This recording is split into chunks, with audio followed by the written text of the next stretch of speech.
So, I'm Durk Dehner, and I'm president and co-founder, and you all know this by now, of the Tom of Finland Foundation. And we have been doing this ongoing process of having artists in residence.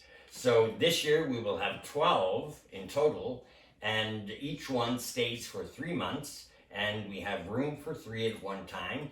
One of the rooms is an itsy bitsy tiny little room, and we have one of the biggest people as far as their presence staying in that little itsy bitsy little room. And it's Reverend Stephen Johnson Leyba.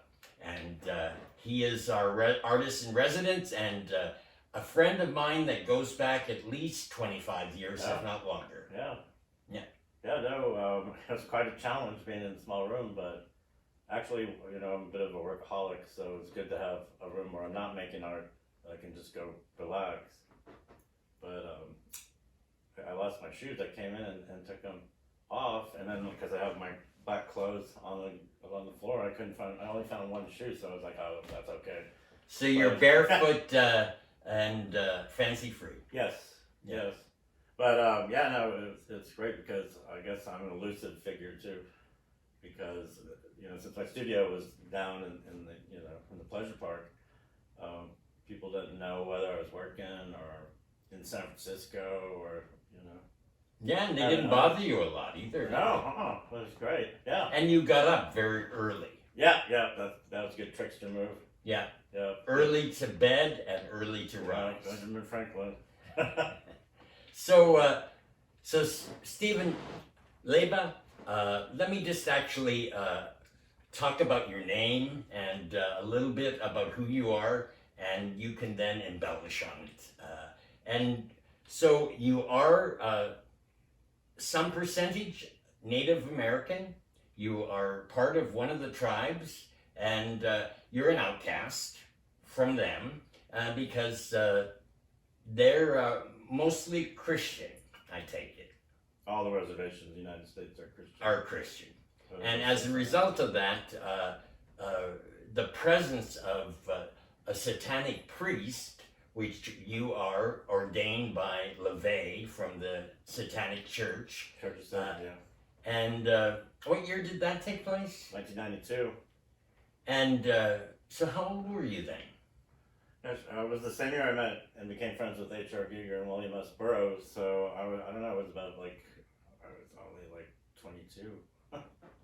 And you naturally gravitated towards these individuals. Yeah, I sought them out because I was getting a lot of criticism at the Academy of Art College in San Francisco for my subject matter because I was in a commercial school and I bounced back and forth from fine art to commercial school.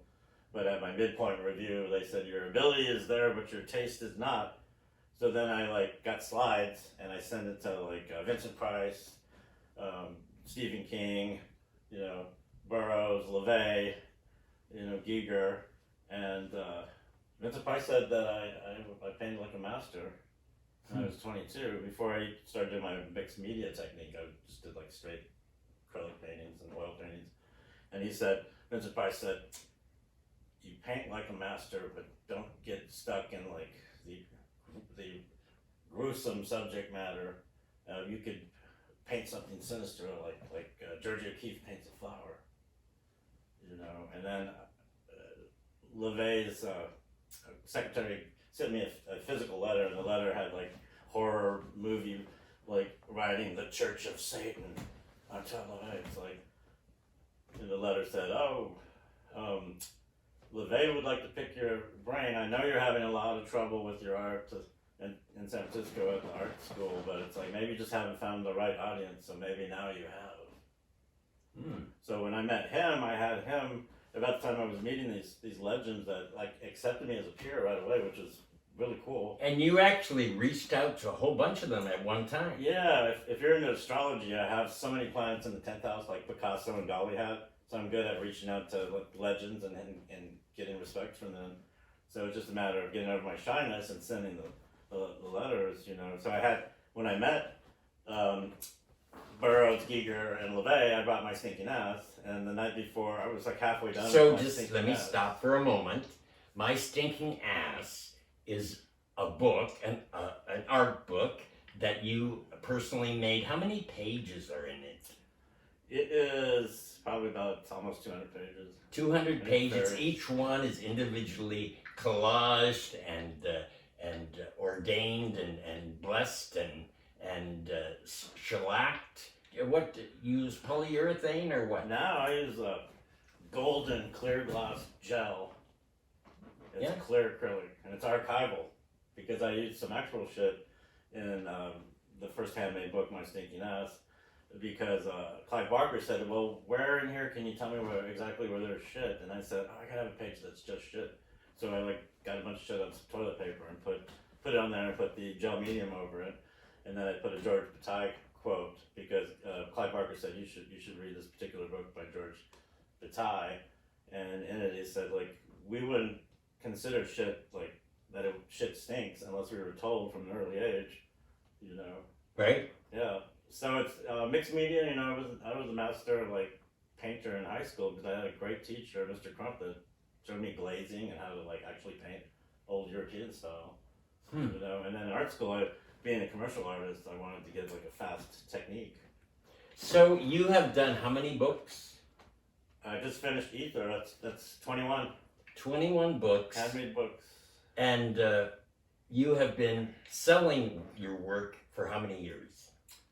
Oh, God, I started selling when I was 16. Uh-huh. It was 1982, and showed at the Arkansas Art Center in Little Rock. So where I'm going with this is, where do you want to arrive to?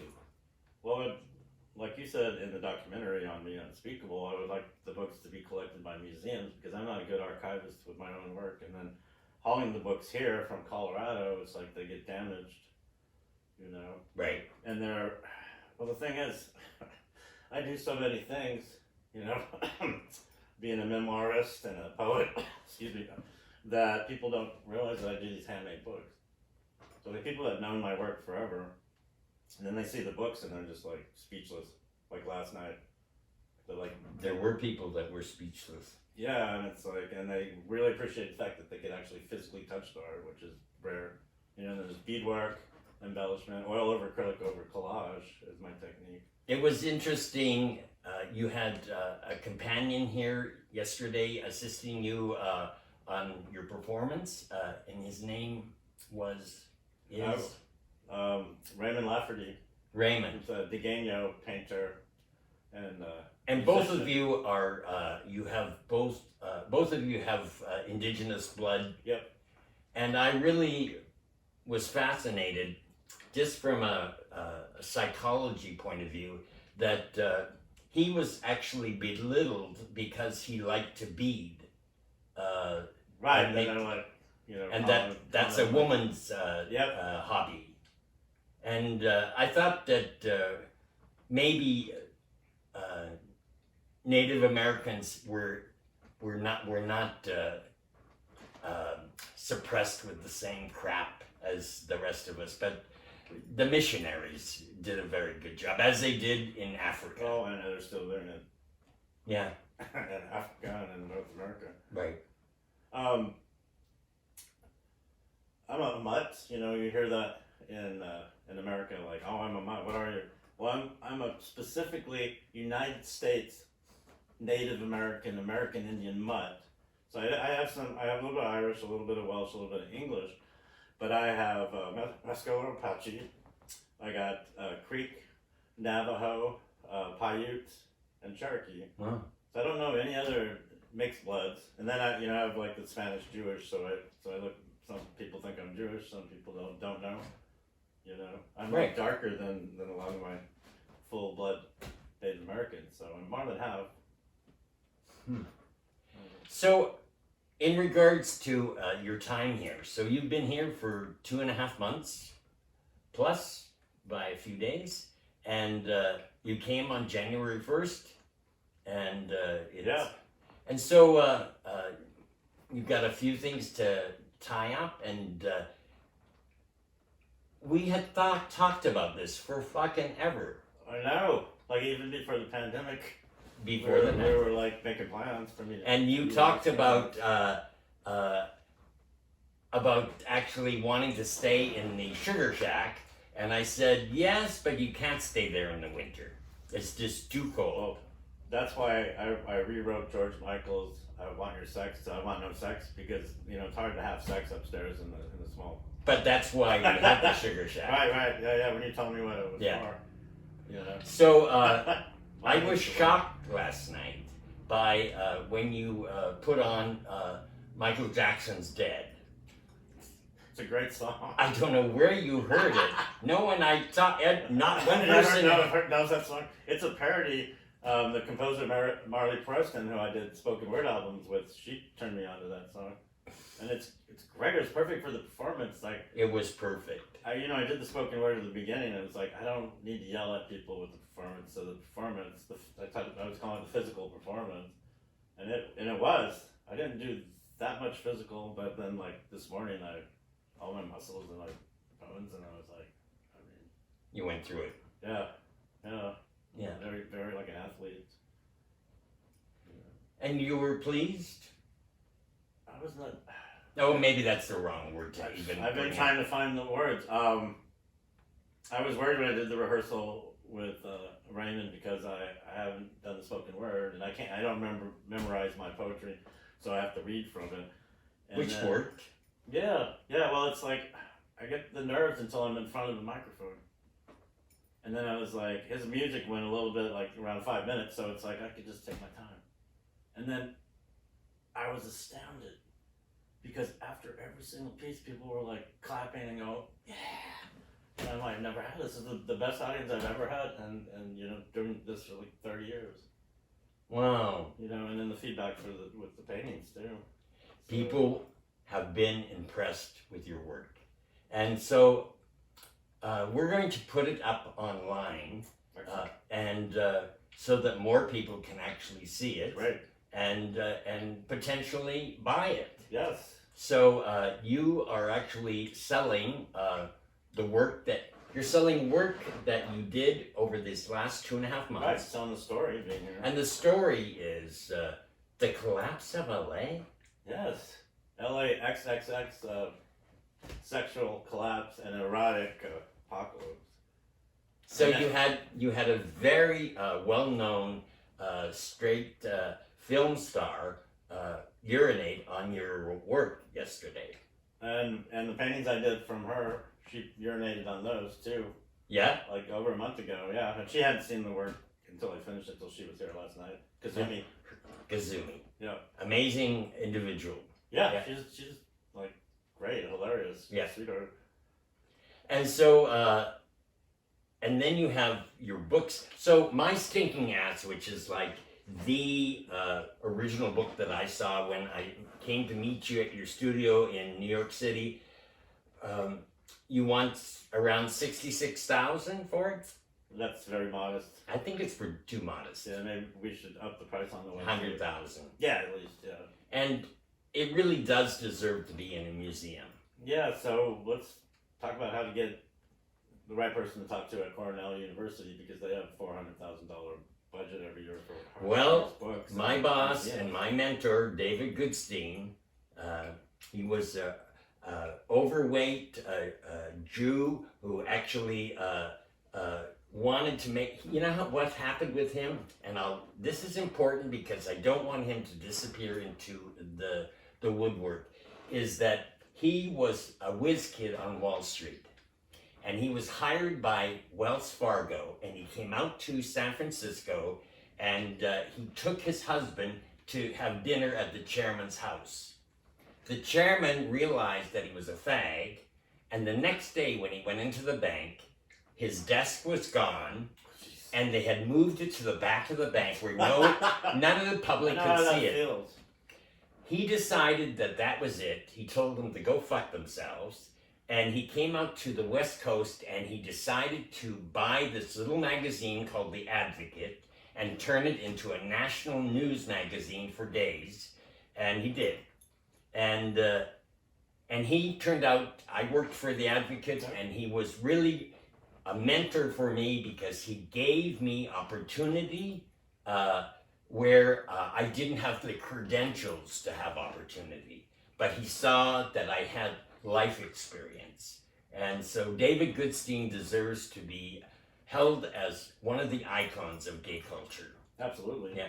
And the thing is, like, when we first met, you said I should send samples of my Yes. illustrations to the Advocate, and I did for 2 years. I was living in Manhattan, and after 2 years, they started using me almost every single issue for 2 years. I was like their editorial illustrator. My first controversy, my first national controversy was I did a cover, Is God Gay? And it ended up being at some Baptist university in the South. They had it in their library on display, and it was big. It was in the news and everything. Wow. And then I did another one, a cover that was about gay teen suicide. So I was doing like heavy topics, and then I ended up doing like other kinds of editorials for different magazines. So I was doing the erotic stuff, then ended up doing like editorial, like really good editorial stuff for like high society and the porn magazines, because they were even get good editorial stuff like Hustler did. So the magazine industry was really a great money and Yeah. opportunity to show your work. And Absolutely. with the demise of that industry, that must have been really tough on you. Yeah, it's difficult now. It's like we're at a time where people don't respect art. They don't buy it as much, and then not having the magazines, so you don't get the exposure. And that was my bread and butter, like straight out of art school. I was even doing comic book illustration for Clive Barker, Hellraiser, through Marvel. So I had a job sometimes doing stuff for Marvel, but I had to hustle to get other things, and then I ended up doing stuff for Lake Show, Big Butt, Hot Show, So what's on your horizon from here? So I got a lot of confidence with this last show and what I pulled off being here. I might have to go back to New York for a while. I think at a point, not just because of the quality of the work, I'm at an age being 57 that, a lot of the art money people go well, Yes. he's still producing and he's 57. So Yes. when he reached that age, they're like, oh, he's got to buy your work and we should sell it. And a galleryist from New York said to me this last weekend, he said he was from London, but he had a gallery in New York, and he did a pop-up out here for Frieze. And he said, LA is this really difficult to home in on the collectors, whereas in New York, they're just abundantly all over. Okay, I got that vibe when I went to Frieze, and you guys scheduled a tour guide, and I got to talk to the different curators and the people from the different galleries, but it seems like the ones in New York were pretty receptive, so I have to do a follow-up with all the contacts I made that day. So before we take your work down, what we'll do is we'll do another video, short one, but like a 5-minute walk around on your work, and you can talk about it, okay? Absolutely. So I want to thank you for being a longtime friend of mine and of the foundation. Thank you. And coming and blessing our buildings and properties and our lives. Thank you. I even did some ghost busting. Oh, yes, we do have that. Yeah, All right. You're welcome, and thank you. Okay, It's been an honor and a privilege. thank you, Reverend.